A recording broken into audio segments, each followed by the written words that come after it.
Well, the legend. We've all heard the legend. Well, actually, it's based on an Anishinaabe legend. The Native Americans had their legend that a forest fire on the other side of Lake Michigan, and a mother bear and her 2 cubs jumped into the water and swam to get away from it. So they swam, and she encouraged them. Mother bear made it to this side, went up on top of the dunes, laid down, fell asleep, and looked out waiting for her cubs that never arrived. The cubs never made it. And so the Great Spirit kind of took pity on her and had her change into this mound of sand.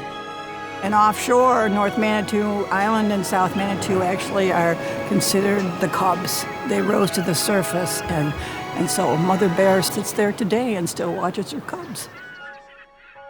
It's just the old legend, and who can argue with that, you know? That's gospel.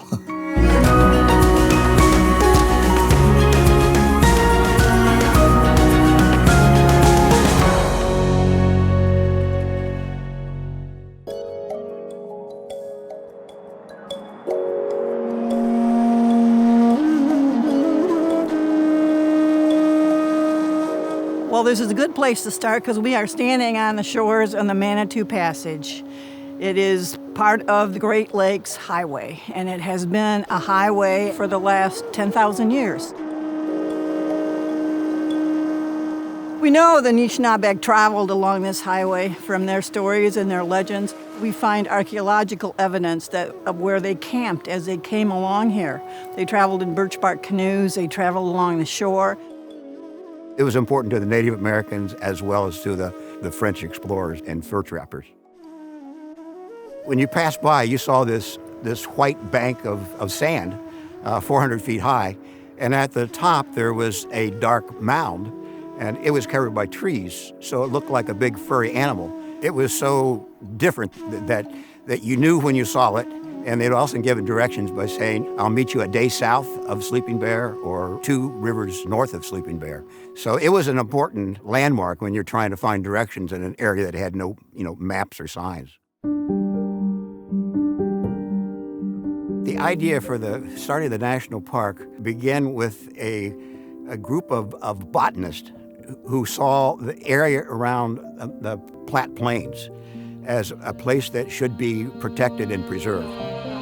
At that time, the National Park Service was looking to have a good amount of land for recreational purposes.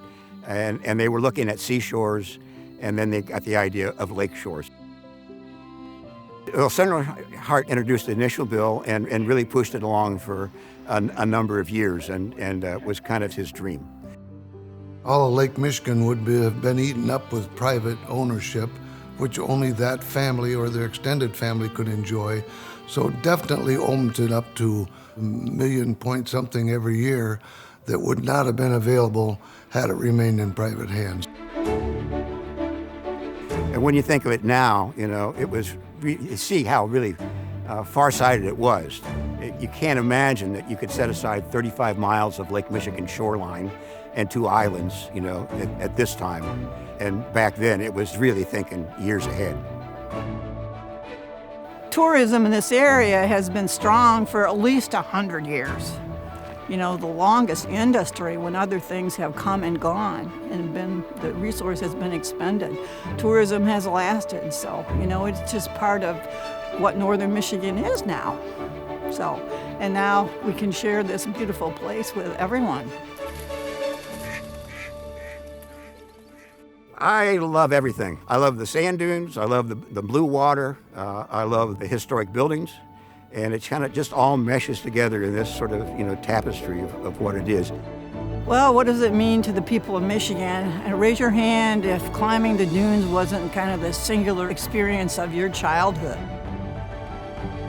So, that's, I guess, the historian's burden and joy. We carry the history with us. We know the history of a place, then we understand it. I believe my mission is that make people understand this place, because then they'll own it and take stewardship of it.